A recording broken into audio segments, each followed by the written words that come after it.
C'est comme la poule ou l'œuf. Qu'est-ce Oui. qui vient avant? Est-ce qu'il faut collaborer pour l'approche programme ou une approche programme aide finalement à collaborer? Oui.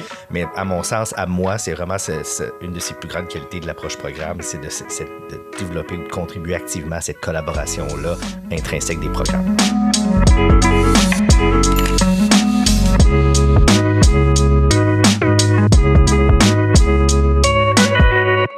Dans ce nouvel épisode de Convergence, ensemble vers l'approche programme, cap sur le design et l'alignement curriculaire avec 3 collègues engagés dans les programmes de physiothérapie.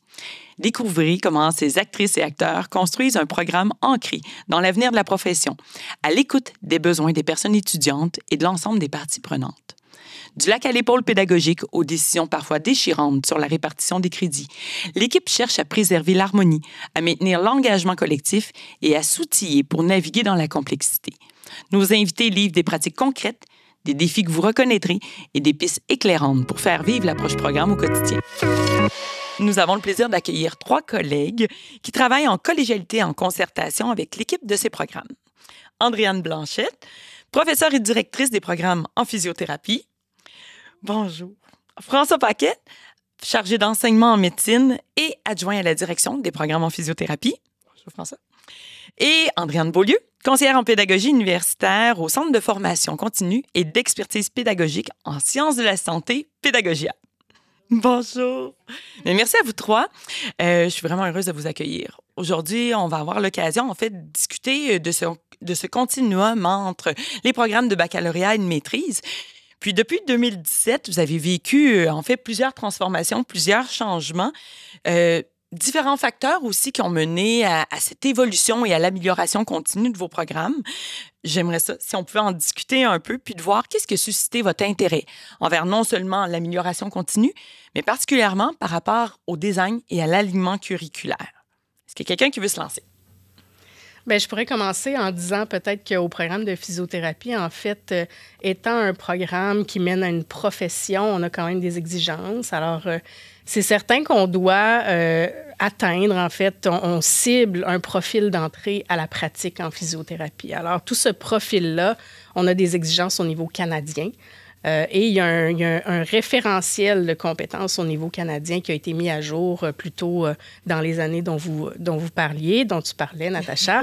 Alors, ce qui a mené de façon un peu obligatoire à des modifications qui étaient importantes au sein de nos programmes de baccalauréat et maîtrise. Fait que je dirais que ça a été peut-être le catalyseur de changement là, plus récent au sein de nos programmes, cette mise à jour-là du référentiel canadien. Au sein de notre programme, on a toutefois notre propre référentiel de compétences. Alors, on a souhaité, il y a de cela plusieurs années, donner vraiment une couleur Université Laval à notre référentiel de compétences. Alors, les changements ont débuté avec la mise à jour de notre référentiel de compétences. Et là découle, bien entendu, une série de modifications par la suite. Oui, beaucoup de travaux, parce qu'il y a eu des changements au niveau de la direction aussi. Il y a eu des changements. Il y a eu la grève, la pandémie, effectivement. La grève, c'est donc, vrai. Je dirais que c'est un processus d'amélioration continue, mais c'est sûr qu'il y a eu le déclencheur du référentiel, mais il y a aussi l'ajout de nouvelles compétences aussi qu'on avait intégrées dans le cursus. Donc, comme le leadership ou toutes les notions d'équité, diversité, inclusion. Donc, c'est vraiment dans un souci, c'est ça, d'amélioration, puis de se projeter aussi, parce que veut pas, dans tous les programmes, à un moment donné, il faut prendre une pause, puis un pas de recul, puis se dire, OK, est-ce qu'on vraiment, on atteint le profil de sortie? Est-ce que les étudiants sont tout à fait prêts maintenant pour la nouvelle réalité du milieu? Oui. Donc, je pense que tout ça a fait en sorte qu'on s'est penché, puis qu'on a réfléchi, puis qu'on travaille depuis quelques années. En fait, c'est un perpétuel travail, je dirais, de soucis d'amélioration. Cet intérêt-là, est-ce qu'il était partagé par tout le monde, François? Est-ce que c'était quelque chose qui s'observait bien ou qui... Je dirais qu'heureusement pour nous, oui. Je pense qu'il y a beaucoup de gens qui sont des acteurs positifs, qui travaillent dans le programme et qui voient justement la profession évoluer, qui souhaitent voir du changement, qui souhaitent voir de nouvelles pratiques, notions abordées pour que les futurs professionnels aient un rôle accru en physiothérapie, on va dire, dans la résolution des problèmes de santé. Donc oui, de ce côté-là, on peut vraiment se compter chanceux parce qu'on a vraiment une belle équipe qui se projette beaucoup vers l'avant puis qui participe activement au changement. Donc, on n'a pas eu beaucoup de... Je pense pas qu'il y a eu beaucoup de négociations de sens à faire avec les gens sur place pour les embarquer dans le changement puis justement les faire contribuer de façon active là, à l'implantation de tous ces changements-là qui ont été nommés. Excellent. Puis là, on comprend. Le référentiel change à l'interne. Le référentiel change du point de vue canadien. Ça amène des transformations du point de vue du profil de sortie. Donc, vous avez pris un temps pour revoir cette vision commune de la personne diplômée avant de parler d'alignement curriculaire, j'imagine. C'est sûr qu'on a une préoccupation d'amélioration continue au sein de notre programme. Mais là, je pense qu'il fallait faire des modifications qui étaient significatives. Oui. Puis pour ça, il faut vraiment s'y pencher en équipe, s'y pencher en groupe. Et, pour avoir eu plusieurs discussions avec les collègues, mais à un moment donné, on était conscient que ces changements-là allaient amener quand même une certaine, un certain bouleversement au sein de nos programmes. Puis pour ça, il fallait vraiment que les gens mettent l'épaule à la roue de façon vraiment en équipe. Puis, je pense qu'on l'a annoncé quand même, effectivement, ces éléments-là, qu'il y allait avoir des bouleversements puis qu'on devait mettre l'épaule à la roue. Mais je pense, comme François l'a dit, je pense que tout le monde y voit une pertinence, en particulier au niveau de l'effervescence de la profession. Là, je pense que les besoins populationnels, l'effervescence de la profession, ça, je pense que c'est très convaincant là, pour les membres du corps enseignant en particulier. Est-ce que les personnes étudiantes font partie, en fait, de cette consultation-là ou de ces travaux d'alignement? Effectivement, je pense qu'on a des processus, je vais dire, plus officiels et des processus un peu plus officieux. Alors, c'est sûr que tout ce qui concerne l'évaluation des cours nous permet une évaluation qui est plus systématique et qui donne vraiment une voix à toutes les personnes étudiantes. Je dirais également que l'équipe de direction, en fait, on rencontre une fois par mois là, les représentants de l'association étudiante. Je pense qu'il se passe vraiment beaucoup de choses lors de ces rencontres-là. C'est sûr, oui, c'est sûr. Ça permet de soulever certains enjeux, mais ça permet aussi d'initier certaines discussions, hein, de vraiment aller tâter le pouls un peu de la communauté étudiante. Puis c'est bien certain aussi qu'au sein de nos instances qui sont plus décisionnelles, au sein de nos comités de travail, il y a aussi une représentation étudiante. Bon. Je dirais que c'est d'autant plus important de les impliquer puis d'impliquer tout le corps professoral. Il ne s'agit pas de petits changements où on fait juste peinturer la clôture. C'est des changements un petit peu plus, je dirais, majeurs, dans la mesure où on ne veut pas avoir à changer de référentiel non plus l'année prochaine. Donc, on prend le temps de voir tous les considérants, de s'assurer que les cours sont à la bonne place, que le contenu aussi est cohérent et logique, qu'il y a une certaine progression. Donc, je pense que pour moi, l'intangible qui peut être mis un peu sur la table, c'est justement au-delà des mécanismes formels, il y a une intention de l'équipe de direction d'aller chercher cette voie étudiante-là. Je pense qu'on a le souci, même si c'est pas parfait, on a le souci d'aller les chercher puis de voir les moments où, là, je pense que une personne étudiante devrait se prononcer, ou on devrait avoir une personne étudiante qui vient nous partager ou réfléchir avec nous sur les enjeux, parce qu'ultimement, c'est eux qui bénéficient du programme, c'est eux qui le vivent dans son essence. Donc, on reconnaît vraiment l'apport qu'ils peuvent avoir dans cette prise de décision-là, mais aussi l'importance qu'ils ont à contribuer activement aussi à tous ces changements-là au programme. C'est une belle reconnaissance, en fait, qu'on est là pour répondre à leurs besoins principalement, puis qu'on va être certain que cet alignement-là leur parle, leur donne du sens aussi. Là. Bien, absolument. Puis on a encore une fois la chance d'avoir aussi des personnes étudiantes qui sont très impliquées. Je pense qu'il faut le souligner. Nos personnes étudiantes sont tout sauf passives, je vous avouerai. Donc, c'est pas difficile d'aller les chercher. C'est pas difficile de ressentir justement pas juste leur désir, mais aussi comment ils se positionnent par rapport au programme. Donc, tous ces éléments-là font que ça facilite les processus d'implication, ça facilite le fait d'un peu transfuser leur connaissance du programme, puis aussi leurs intérêts, tout ça. Donc, je pense qu'on est bien placé pour les intégrer. Fait que tout ça ensemble, je pense que ça donne un beau melting pot. J'ajouterais peut-être à ça, en fait, c'est impressionnant à quel point la communication est facilitée par quand on va vraiment directement là, auprès des personnes étudiantes. Bon, l'équipe de direction, même si on envoie un courriel, des fois, ça a plus ou moins de succès. Toutefois, quand on parlait des rencontres avec les représentants de l'association étudiante, bien, il n'est pas rare là, qu'on mentionne quelque chose ou on leur pose une question. Et là, en l'espace de quelques jours, ces personnes-là vont consulter leurs collègues, nous reviennent avec une réponse, ou on souhaite diffuser une information en particulier, on en parle aux représentants de l'association, et là, l'information se répand comme une traînée de poudre, alors que des fois, la communication de notre côté, là, vraiment équipe de direction ou corps enseignant vers les personnes étudiantes, c'est plus difficile. Fait que c'est quand même, je dirais, un bon canal de communication qu'on a développé là, au cours des dernières années. On gagne vraiment en efficacité comme ça, là, vraiment. On parlait d'aliments. Il y a des questions de s'assurer que les évaluations concordent à ce qu'on propose, de revoir certaines organisations ou de revoir la structure de notre programme. Concrètement, vous avez commencé comment? Vous avez fait quoi comme étape clé dans cette révision d'alignement curriculaire?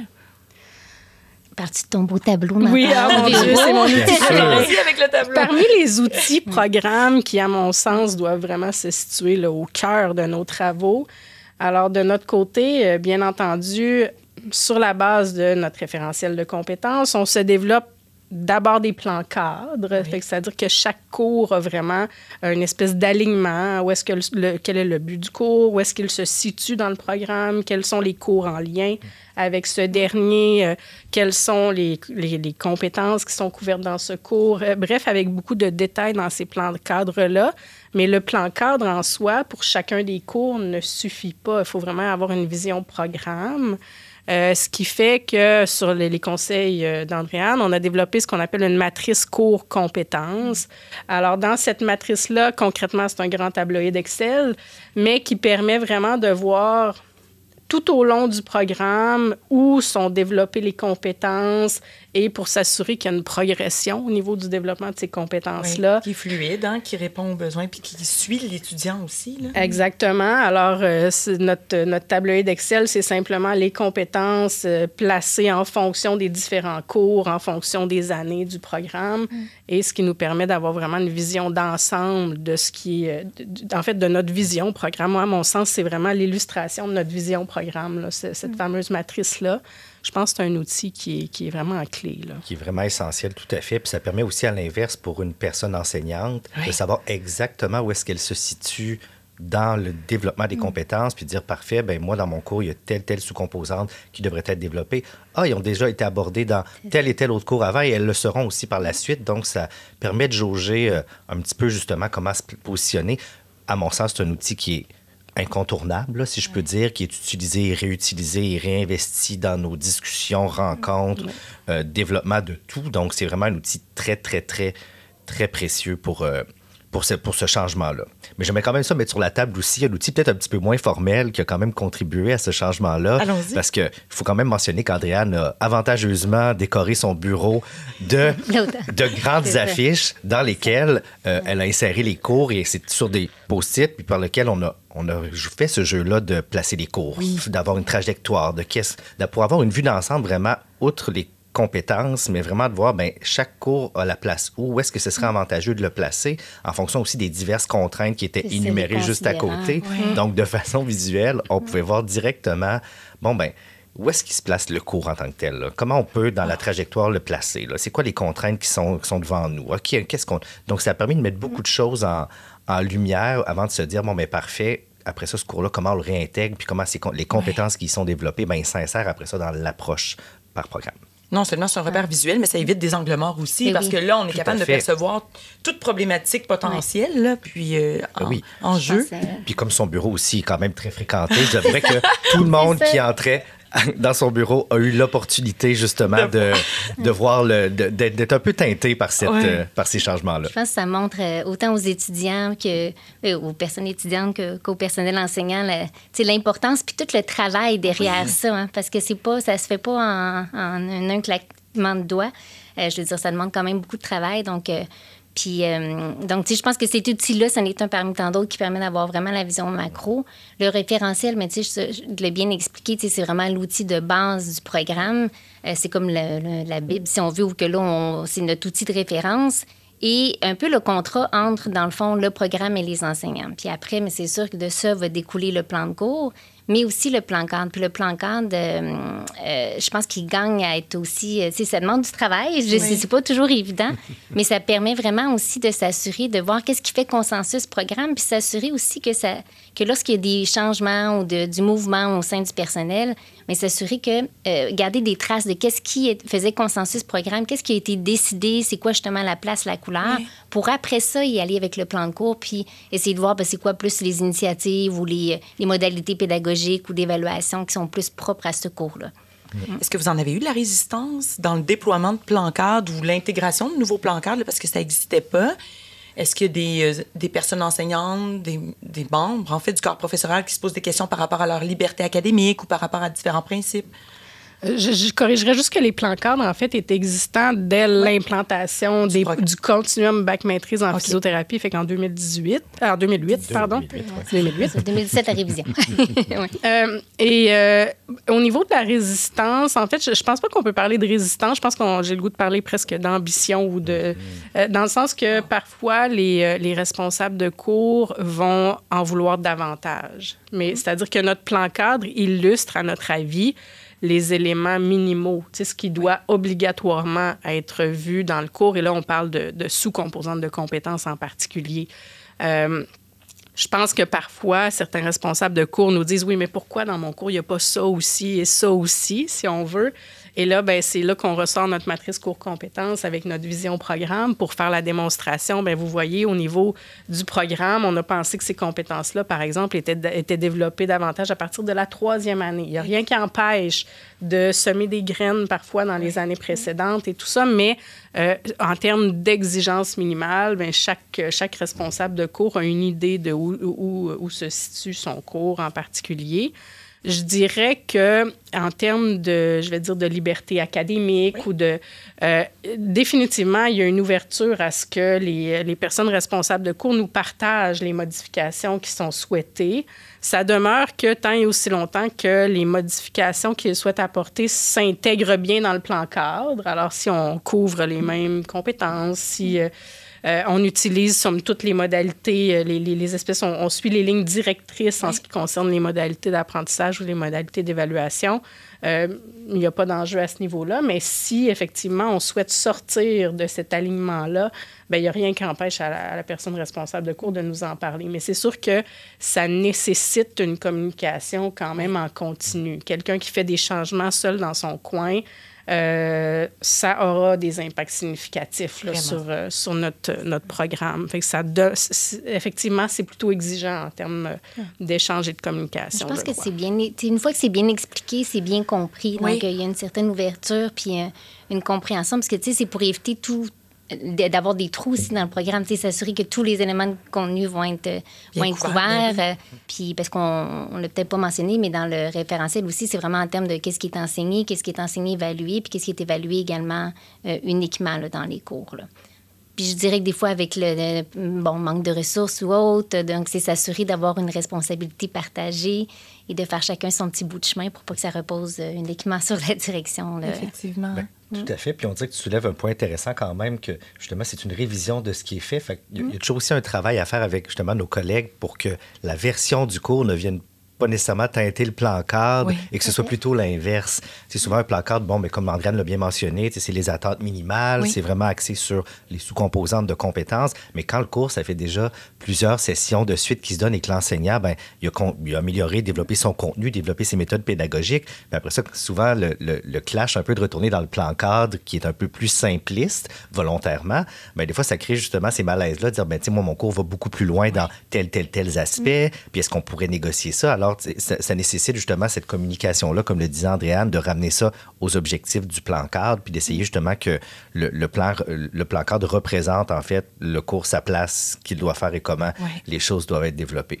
Pour que tout ça rime, tout soit interconnecté. Tout à fait, parce qu'on peut quand même l'observer aussi parfois justement comment les modalités d'apprentissage mises de l'avant peuvent influencer ce qu'on souhaite qu'il soit mis dans le cours. Puis je pense que c'est pas difficile de se l'imaginer. En physiothérapie, comme Andréane l'a mentionné, on a une profession qui est très, très terrain, qui mène à un profil professionnalisant.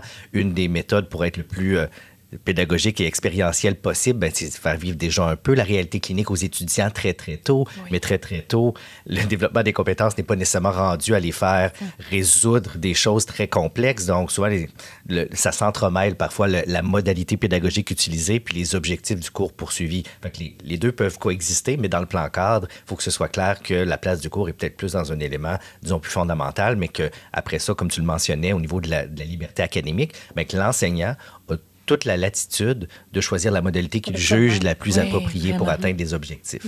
Donc, ça soutient l'insertion professionnelle de nos nouvelles personnes enseignantes ou nos personnes enseignantes également en travail, en fait, en activité, parce que dans le développement, c'est intéressant de toujours s'y replonger aussi dans ces plans cadres-là. Est-ce que les étudiants sont au courant que ça fonctionne comme ça? Est-ce qu'ils comprennent qu'il y a un fil conducteur bien ficelé à l'intérieur du programme? Est-ce qu'ils en sont conscients? Je dirais que l'information leur est définitivement partagée. Le référentiel de compétences, on le ramène sur le sujet, on le ramène sur la table régulièrement. Est-ce que c'est un outil qui est consulté fréquemment? J'en suis pas certaine. Toutefois, les informations sont réinsérées dans les plans de cours. Ce qui fait que je pense que concrètement, c'est davantage via les plans de cours que la cohérence doit être présente. Vraiment, oui. L'idée, c'est que ça percole jusqu'à ces personnes-là. Par contre, tout le monde l'intègre dans sa pratique puis y croit réellement. Oui. Là. Il y a définitivement un impact qu'eux peuvent voir à l'intérieur de chacun des cours. Ce que je trouve intéressant, c'est lorsqu'on apporte des modifications, on les invite aussi souvent, on invite le personnel enseignant de le mentionner puis dire pour quelles raisons aussi que ça a été fait puis pourquoi les ajouts. Fait que, cette transparence-là aussi amène l'étudiant où il voit que tous les commentaires qu'ils peuvent émettre dans des évaluations de cours, dans des appréciations de cours ou dans des évaluations périodiques, mais sont pris en compte par le programme pour s'assurer de cette uniformité puis de cette cohérence-là dans le programme. Là. Fait que je pense qu'ils voient c'est ça. Sans voir tous les dessous, ils voient au moins la fondation solide, disons. Trouvez-vous que le travail que vous avez réalisé depuis 2017 et des poussières là, a des retombées sur la réussite des personnes étudiantes, a des retombées sur l'engagement ou sur le sentiment d'appartenance au programme? Je dirais que les impacts se situent probablement davantage au niveau de la charge de travail. Très concrètement, là, on va bien entendu élaborer le calendrier pour chacune des cohortes, mais il y a une évaluation qui est faite aussi, à savoir, au niveau des dates d'évaluation. Est-ce que toutes les évaluations se situent au même moment? Alors oui, au niveau des examens, mais aussi de la remise des travaux, parfois, où est-ce que là, on constate qu'individuellement, chaque responsable de cours a décidé de placer une évaluation à un moment, mais c'est sûr que quand on regarde l'ensemble, puis on voit ce que ça représente, des fois, ça fait peur un peu. Alors effectivement, on a cet exercice-là qui est fait à chacune des sessions pour voir est-ce que nos évaluations sont bien réparties. Si ce n'est pas le cas, François fait le travail, entre autres, de retourner vers les responsables de cours et de dire, voyez de quoi a l'air les sessions, ça ne nous semble pas favorable aux apprentissages des étudiants. Que peut-on faire ensemble pour apporter des modifications? C'est riche, la présence de François dans toute cette opération-là. Est-ce qu'on peut en savoir un peu plus sur ce rôle d'adjoint à la direction dans la perspective d'accompagnement peut-être un petit peu plus pédagogique? Ou... Tout à fait. Je ne sais pas, est-ce que c'est confidentiel? Est-ce que j'ai besoin de débarrer mon bureau pour ça? Non, je peux pas OK, parfait. C'est sûr que la fonction d'adjoint de direction existait bien avant que j'y arrive, donc c'est pas nécessairement avec moi que tout a changé, puis je voudrais pas non plus m'attribuer des choses qui ne sont pas les miennes, étant donné qu'il y a quand même beaucoup de travail qui a toujours été fait par autant les deux personnes qui m'ont précédé, du travail colossal, là, je peux sans mentir. Donc j'arrivais dans un petit nid douillet bien installé, bien tout ça, avec des conditions très favorables, puis ça, évidemment que ça a été le travail de tout le monde qui était là avant et qui sont aussi présents dans le programme. Comme on l'a mentionné, on a un programme fantastique avec des collègues en or qui font que tout est très confortable, même dans l'inconfort. Donc, on a cette chance-là. Je sens que je sais un petit peu où est-ce que cette discussion-là doit s'en aller. Donc, c'est sûr que moi, j'arrive avec un bagage en pédagogie. Donc, j'ai complété une maîtrise sur mesure en pédagogie des sciences de la santé ici à l'Université Laval. Puis, je m'étais impliqué très rapidement aussi en début de carrière dans tout ce qui est enseignement, supervision de stage, tout ça. Donc, ça fait déjà depuis 2010 que, bon an, mal an, je tricote... puis je développe tranquillement mon arsenal d'outils pédagogiques pour pouvoir justement intervenir dans beaucoup de situations. C'est certain que ça... Pour moi, en tout cas, de ce que j'observe, c'est que c'est facilitant parce que ça permet toujours de garder justement cette œil-là pédagogique à plusieurs sources.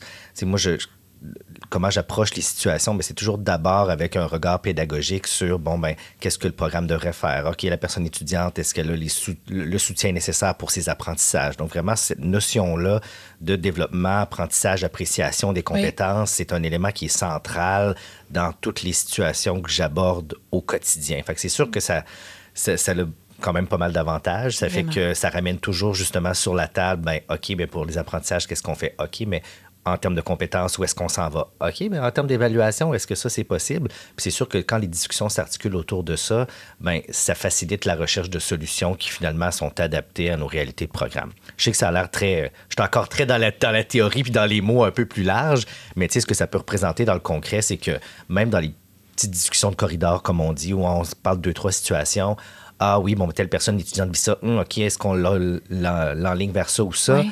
Ah oui, mais est-ce qu'on identifie un problème à plus large spectre que cette situation-là pourrait se répertorier ou qu'il y a des familles de situations connexes dans le programme? Faudrait se pencher sur une solution. Ah, il existe telle ressource. Est-ce qu'on pourrait tricoter ça aussi pour que finalement, on s'améliore de façon globale? Donc, ça sur cet aspect-là. La vision programme dans l'accompagnement puis dans la recherche de solutions, là. Bien, c'est certain parce que ça facilite un peu justement cette vision globale-là. Oui. Tu sais, le programme, j'ai la chance de le connaître quand même assez bien, puis du début jusqu'à la fin. Fait que c'est facile de déjà d'emblée avoir la mécanique de OK, il y a cet élément-là qui se passe. Bon, bien, il y a ça dans le passé qui se passe, dans tel cours, c'est comme ça. L'évaluation va être là. L'année prochaine, ça va être problématique pour telle chose.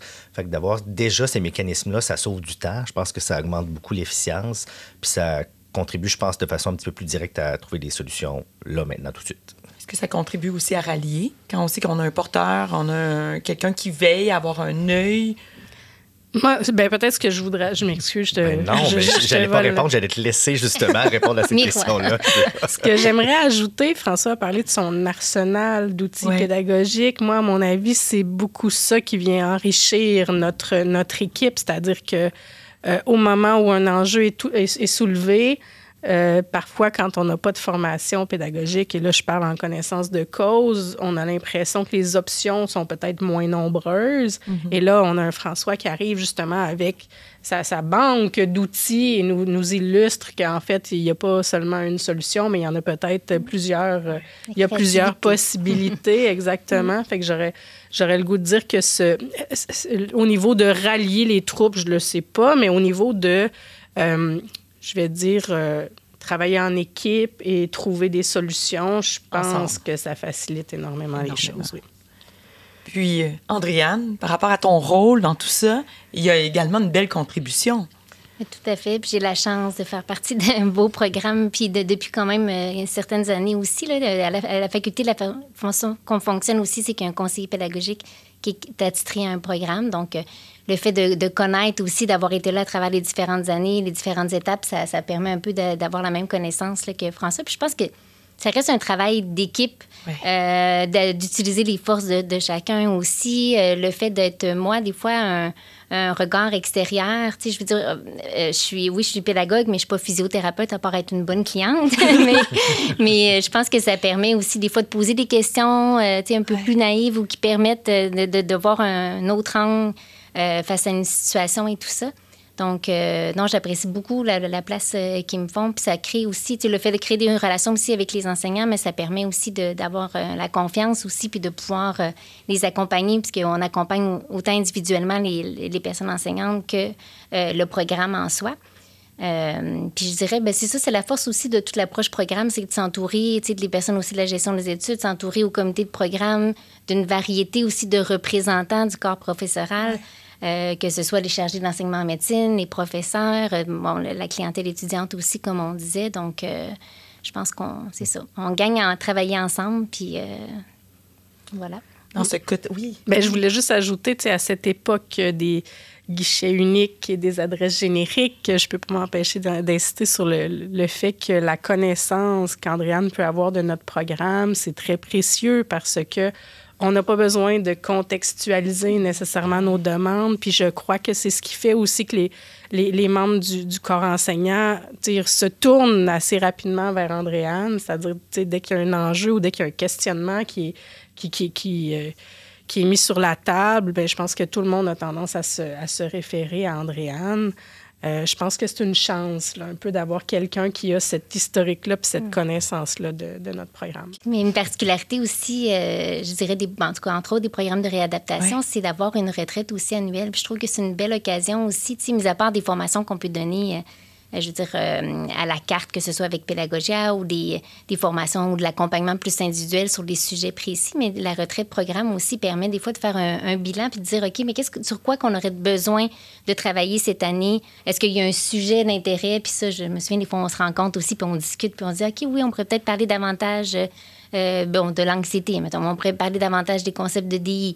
Donc là, on va donner un peu de formation, on va donner de l'information, on va aussi s'assurer de voir aussi c'est quoi les perspectives pour l'année prochaine. Donc, cette journée-là aussi est très riche en partage, je dirais, avec tous les moments ponctuels au courant de l'année, mais ça, c'est vraiment Cette journée ou ce moment est une invitation à se poser, à prendre un regard un peu, se reculer, hein, puis on n'a pas toujours ce temps-là. Bien, je pense que c'est ça, le fait d'un peu identifier les besoins peut-être qu'on a pu percevoir au sein du corps enseignant. J'imagine que ça aide, effectivement. Mais on profite vraiment de cette journée-là et on la planifie à l'avance. Avec des intentions claires. Oui, c'est ça.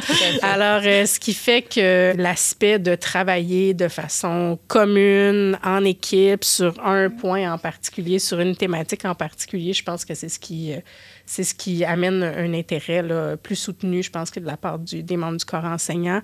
Notre participation, elle est presque parfaite. On coche aussi ça sur votre liste. Vous en avez de nombreux leviers. On voit que ça va super bien. Dans le réalisme des choses, on sait qu'il y aura toujours des défis, des enjeux. Est-ce que vous êtes en mesure d'en nommer, d'en partager? Des défis ou des enjeux qui sont pas toujours évidents à gérer au quotidien?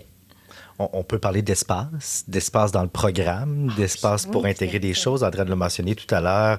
On a déjà le pendant, le versant peut-être plus défi d'avoir des gens très impliqués et d'avoir des gens qui sont pas compliqués à mobiliser. Bien, c'est de gérer l'ambition de tout le monde dans un programme défini en termes de crédit, en termes de temps et en termes de charge de travail. Ouais. Je pense que c'est là où les concepts depuis tantôt s'entremêlent un peu de parfait, il faut veiller à ce que les étudiants aient une charge de travail digeste, à ce que le programme amène au profil d'entrée en pratique tel que prévu, mais en même temps aussi qui répondent à ce besoin justement de nos collègues de transmettre leurs expertises, de transmettre les sujets qui les passionnent, d'amener le programme dans le futur, parce que tu sais, c'est toujours ça. Nous, on est la porte d'entrée vers ce que sera les futurs physiothérapeutes en exercice. Donc, cet élément-là d'espace dans le programme, il prend pas beaucoup de place, on va dire comme ça, au sens où, quand on veut rajouter du contenu, où est-ce qu'on le place? Le cursus est déjà complet, tous les crédits sont utilisés à bon escient, donc on comprend que ça prend toujours certains compromis. Où est-ce qu'on enlève pour réinsérer? C'est pas simple. Je dirais que le défi des dernières années a été même de bouger en termes de crédit. Là. C'est-à-dire que, tu sais, en termes de contenu de cours, on demeure très, très à l'affût, justement, d'éviter qu'on ajoute sans rien retirer au niveau du contenu des cours. Mais là, on s'est retrouvé face aussi à un défi de... Là, c'est pas seulement de faire un travail au niveau du contenu d'un cours en particulier, mais c'est vraiment de se dire, bien, on doit ajouter des crédits sur un sujet en particulier, comme sur les principes d'équité, diversité, inclusion. Mais maintenant, ça veut dire qu'on enlève des crédits à quel endroit? Là? Et ça, définitivement, c'était pas un travail qui était facile. On en a discuté en réunion du corps enseignant, là, bien entendu. C'est-à-dire, quelle est votre vision future de la profession? Justement, on a eu une retraite qui s'est consacrée à quelle est votre vision du futur? Où est-ce que notre profession devrait être dans X années? Et là, maintenant, est-ce que notre programme reflète cette vision-là? Si ce n'est pas le cas, qu'est-ce qu'on peut justement moduler au sein des cours? Mais je dois admettre que enlever des crédits, c'est toujours un petit... c'est toujours un peu impressionnant comme démarche là, de dire, OK, on fait le choix de retirer ce contenu-là. C'était pas évident. Ça se fait pas seul, ces changements-là. C'est pas juste la direction qui porte ça sur son dos non plus. Donc, il faut mobiliser l'équipe, puis il faut que les gens puissent faire partie des comités. Donc, des fois, tout le monde, on est bien occupé. Donc, comment s'assurer de mobiliser la majorité des personnes enseignantes pour qu'ils puissent contribuer à ça. Je pense qu'on n'est pas à l'abri de contraintes budgétaires aussi. Donc, des fois, comment faire autrement ou comment faire plus avec moins, toute la réflexion pédagogique derrière ça et tout ça. Donc, je pense que ça ajoute dans les défis, puis ça ajoute dans... Faut faire preuve de créativité. Je pense qu'on a une bonne équipe pour ça, mais parfois, il faut vraiment réfléchir à l'extérieur de la boîte là, pour voir, OK, mais... Quel chemin qu'on peut faire, puis quel va être le bon, puis consulter aussi pour s'assurer qu'on prend tous le même, là, dans le fond. Est-ce que vous osez tester parfois des solutions sans être trop certain, ou vous allez vraiment dans une validation, une préparation qui évite peut-être de prendre une mauvaise trajectoire? Ou... J'ai le goût d'amener sur la table potentiellement le manque de flexibilité à cette question-là, parce que on dirait que de tester des solutions, ça implique une flexibilité quand même assez importante. On la ressent moins, je dirais, cette flexibilité-là au sein de notre programme, c'est-à-dire que c'est pas au niveau de l'ouverture des gens, mais vraiment quand vient le temps d'apporter une modification, et là, sachant tout ce que ça implique autour, c'est sûr qu'il faut quand même que ce soit bien réfléchi, et bien souvent, quand la modification est apportée, c'est parce qu'on a réussi à se convaincre que c'était ce qu'on devait faire. Mais je serais pas prête à dire, par contre, qu'on ne souhaiterait pas davantage de flexibilité. Tu sais, je pense qu'actuellement, le processus, c'est justement les instances décisionnelles que l'on doit franchir, viennent avec des délais tu sais, bien régis, viennent avec tout un processus qui peut parfois être lourd, puis des fois, on aurait le goût là, d'apporter un changement vite fait, de se revirer de bord rapidement, puis de foncer dans cette direction-là. Mais je dois admettre que là, le programme est tellement bien ficelé que les modifications nécessitent un processus, somme toute, rigoureux. Tout à fait. Tu m'amènes un autre enjeu aussi, un défi, c'est peut-être les priorités. Comment prioriser? Parce qu'on a tellement de belles idées, il y a tellement des beaux projets. Mais je veux dire, là, on a le changement du référentiel de compétences, on a l'agrément. Après ça, il y a l'intégration des compétences générales. Donc, puis tous les changements de plan cadre, toutes les répercussions que ça a. Donc, c'est par où commencer. Puis ça aussi, ça va avec la charge de travail ou les dossiers. C'est comment on peut y arriver, par quoi qu'on commence, puis suivant les délais aussi. Oui. Donc, je dirais que ça c'est pas évident, puis ça demande, beaucoup de réflexion. Ça permet d'avoir le temps de s'approprier ces changements-là aussi, puis de les faire vivre. Et de les évaluer. Et les évaluer. Ça, c'est les faire accepter, puis je veux dire, je pense que, tu sais, évaluer les impacts de certains changements. Tout à l'heure, tu posais la question, Natacha, comment les étudiants, admettons, perçoivent ces changements-là. Des fois, j'ai l'impression qu'on n'arrive pas justement à recueillir nos données sur les impacts de nos changements. Au moment où on est arrivé à ce moment-là, il y a déjà d'autres modifications qui ont été apportées, donc on n'est pas capable nécessairement de se positionner. Alors oui, je pense que parfois, on mériterait de se poser peut-être pendant quelques années avec un programme qui est peut-être un peu moins en changement pour justement voir les impacts là, de toutes ces modifications-là. Ça, c'est un vœu pieux un peu, là, parce que la réalité, c'est qu'on a une nouvelle bonne idée puis on plonge. L'enseignement, c'est souvent ça. Le dosage n'est pas évident. Hein? Tout à fait, tout à fait. Est-ce que parmi toutes les stratégies que vous avez présentement, qui vous permettent quand même d'avoir un bon dosage là, entre le manque de flexibilité, peut-être une surcharge de bonnes idées et ce qu'on veut faire dans les modifications, des stratégies gagnantes, des stratégies dont vous voudriez plus vous passer, qu'on dit demain matin, là, ça, c'est assuré qu'on mise là-dessus?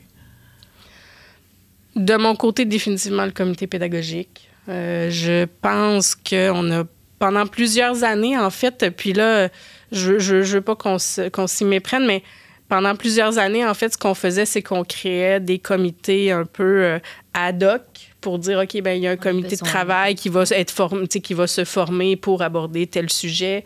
Alors, à plusieurs reprises, on a formé ces comités ad hoc-là, mais sans nécessairement qu'il y ait de transmission de l'information, de ce qui ressortait de ces comités-là. Alors là, plutôt récemment, on a mis sur pied un comité pédagogique qui est formé de membres du corps professoral, membres du personnel enseignant et d'une personne représentante étudiante et bien entendu d'Andréane, la conseillère pédagogique, mais qui, je l'espère, nous permettra d'avoir peut-être de mieux garder un historique, peut-être des réflexions du travail qu'on va avoir fait ensemble. Puis je crois aussi que d'avoir un comité pédagogique, parce que ce n'est pas un comité qui est décisionnel. Dans notre cas, c'est vraiment un comité de réflexion, un comité de travail. On met la main à la pâte, on brasse les idées, etc. Ça, moi, j'ai l'impression que c'est très précieux. On l'a toujours fait. Ces discussions-là ont toujours eu lieu, mais ont eu lieu avec les grands sages du programme, ont eu lieu entre nous, dans mon bureau. Mais là, je pense que d'avoir vraiment une entité qui est dédiée à ça, c'est vraiment très précieux. Tout à fait.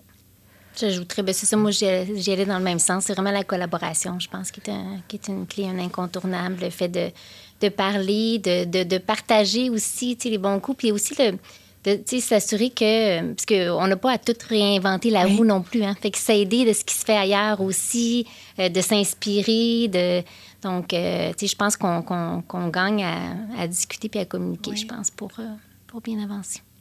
Ça se fait déjà bien. C'est un peu la clé de l'approche programme aussi. Aussi travailler ensemble. Oui, exact. Je pense même qu'à l'inverse, l'approche programme est un outil de communication et de collaboration. Tellement, mais oui. Parce que le fait de s'entendre et de s'asseoir et de tous ensemble réfléchir sur ce qu'on veut comme produit fini, puis sur le développement, puis sur où est-ce qu'on s'en va, bien, ça fait que tout le monde, encore une fois, on fait des négociations de sens, on s'assoit, tout le monde, les points de vue sont partagés, on s'entend sur la trajectoire finale, puis finalement, bien, tout le monde finit par contribuer là-dessus, puis ça devient un vocabulaire que tout le monde adopte. Fait que lorsqu'il y a des choses à rajouter, des éléments qui changent, justement, ces grands chantiers-là, bien, tout le monde a déjà un vocabulaire de base et une compréhension de base de ce qui doit se passer qui est déjà bien établie. Fait que l'approche programme, elle facilite, à mon sens, ces éléments-là. Fait que c'est comme la poule ou l'œuf. Qu'est-ce qui vient avant? Est-ce qu'il faut collaborer pour l'approche programme ou une approche programme aide finalement à collaborer? Oui. Mais à mon sens, à moi, c'est vraiment une de ses plus grandes qualités de l'approche programme, c'est de développer ou de contribuer activement à cette collaboration-là intrinsèque des programmes. Et non pas voir l'approche programme comme une finalité. On est davantage dans un processus, dans une façon de travailler. Puis, on comprend que dans ce processus-là, ben, l'idée de collaboration, c'est de prendre le temps aussi de se rencontrer, prendre le temps d'échanger, accueillir l'autre, accueillir parfois des idées qui ne rejoignent pas les nôtres, mais voir à trouver un consensus, comme vous l'avez dit. C'est d'avoir une responsabilité partagée. Je veux dire, le programme, ça ne repose pas juste sur une seule personne. Il faut que tout le monde collabore, il faut que tout le monde voit aussi sa place. T'sais, moi, je compare souvent ça aussi à un casse-tête. Je veux dire, si on ne met pas tous les morceaux ensemble, ça ne forme pas un tout.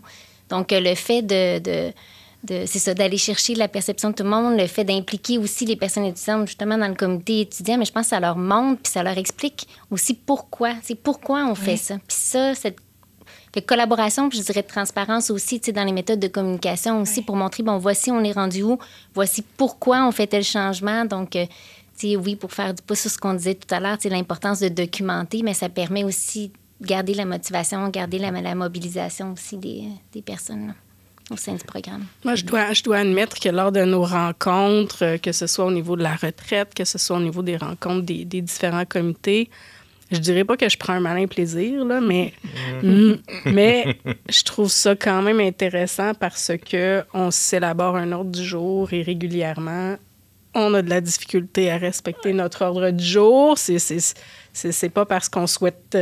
on souhaite que ça déborde, mais je dirais que les gens échangent tellement. Ils ont tellement des bonnes idées. On n'est pas toujours sur la même longueur d'onde, mais on discute dans le respect. Tu sais, je trouve que ça illustre quand même à quel point il y a une belle ouverture au sein de l'équipe.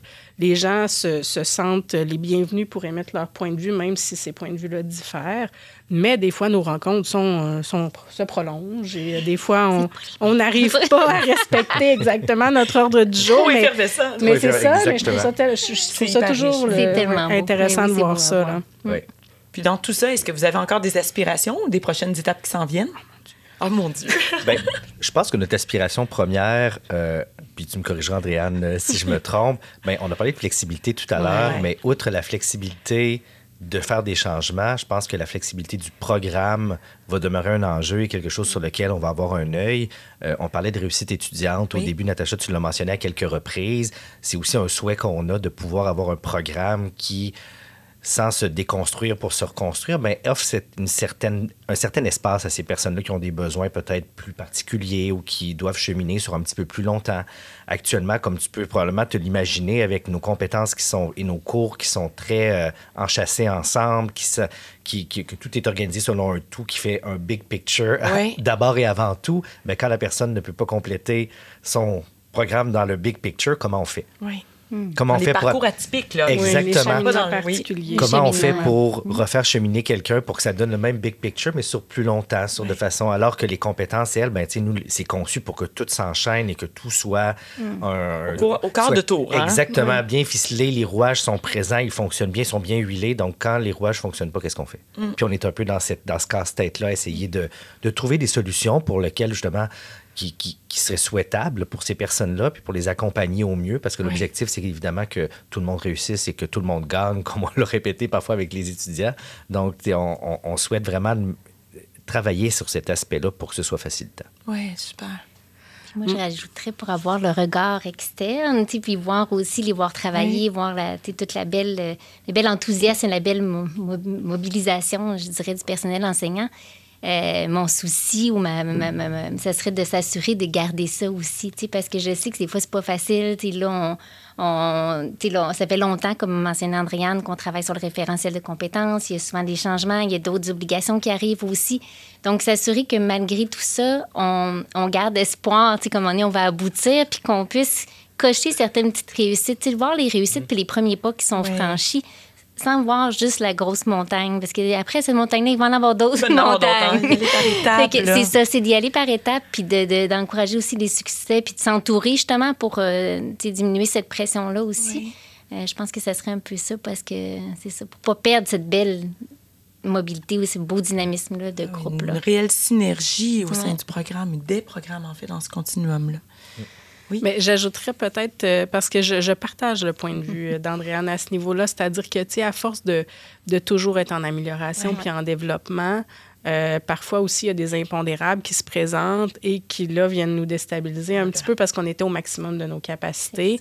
C'est quand même une préoccupation pour nous, justement, de ne pas augmenter de façon significative la charge des personnes enseignantes. On a parlé de la charge des personnes étudiantes, mais la charge des personnes enseignantes aussi, c'est une préoccupation. On a des gens qui sont très volontaires, qui vont nous dire oui, qui sont prêts à s'embarquer dans les projets, mais des fois, on sent aussi un certain essoufflement là, de la part du corps enseignant. C'est les mêmes personnes non plus. Effectivement. Un souci de bien-être, un souci de bienveillance envers tout le monde. Là. Effectivement. Bon, une fois ceci dit, un autre projet qui pointe à l'horizon. C'est sûr qu'on parlait de, tu sais, tout à l'heure, justement, à quel point les personnes étudiantes utilisent les outils qu'on propose, sont au courant, sont informées de tout ça. C'est sûr que peut-être d'avoir un outil compétence qui est plus... On a les prémices de quelque chose, là, d'un outil compétence, mais peut-être d'avoir un outil qui permet vraiment aux personnes étudiantes de suivre l'évolution de leurs compétences tout au long du programme. Ça me semble un incontournable. Ça vient un conseil à offrir comme ça à des collègues d'un autre programme ou dans un autre type là, de faculté ou peu importe, là, d'expertise disciplinaire? Est-ce qu'il y en a qui viennent en tête? Mon Dieu, collaboration, communication, je pense que c'est un duo gagnant. Ça va de soi, en fait, se parler plus souvent. Je pense aussi que de mettre la machine en marche, ça peut être impressionnant, là. Peut-être un peu, là, mais j'aimais ça, comme François, tu le disais. Est-ce que l'approche programme, c'est pas nécessairement la finalité, mais c'est peut-être un moyen. Fait que, peut-être en le voyant de cette façon-là, ça peut être encourageant là, de dire, OK, on commence un processus où la collaboration et la communication est au cœur de tout ça, mais peut-être en le voyant pas comme une grosse montagne aussi. J'ai l'impression qu'il y a beaucoup de conseils qu'on va donner qui sont des lapalissades, là, qui sont vraiment tellement évidentes qu'il faut quand même les renommer toujours, mais définitivement... planification, je pense que cet élément-là, il est essentiel, étant donné que c'est effectivement, je pense qu'on le constate en reparlant aujourd'hui, c'est des gros chantiers, il y a beaucoup d'éléments à considérer, fait que déjà d'avoir cet élément-là de planification bien ancré, ça permet non seulement de tout faire, mais de ne pas oublier de petits bouts en chemin. Oui, puis avec l'outil, pour suivre cette planification-là. Bien, tout à fait, puis je pense que justement, cet aspect-là, c'est là où je m'en allais, d'avoir certains outils clés qui permettent de faire cheminer, puis je pense, tu sais, nous, la matrice cours compétences, là, on s'en passerait pas. C'est vraiment un outil de communication, de travail. Ça devient un outil qui sert à beaucoup de choses. C'est du temps investi, mais c'est tellement bien investi pour la suite que ces outils-là qui peuvent être différents d'un programme à l'autre sont tellement importants qu'il ne faut pas les occulter au profit d'autres travaux, de mettre de l'énergie ailleurs. Je pense que ça vaut la peine des fois de s'asseoir pour mettre ces outils-là à jour et les présenter pour après ça continuer de bien avancer. Oui. Puis ça aide dans votre priorisation que vous avez nommée tout à l'heure également. Oui, là. exactement. Voilà. Écoute, je seconde, mais je dirais que oui, avoir les outils puis créer des moments de rencontre, mais créer ces moments-là aussi pour vraiment... échanger, partager, puis avoir... Je pense que c'est... Lorsqu'on crée cette relation-là, aussi à la base, et qu'ils apprennent à se connaître, tout le monde, ça permet vraiment après ça de faire des changements, puis d'avoir une cohésion d'équipe, d'avoir un sentiment d'appartenance. Puis après ça, tout découle un peu plus facilement, j'ai l'impression. C'est ça, de se parler, puis de bien communiquer. Je pense que c'est la clé. J'aimerais ça aussi souligner...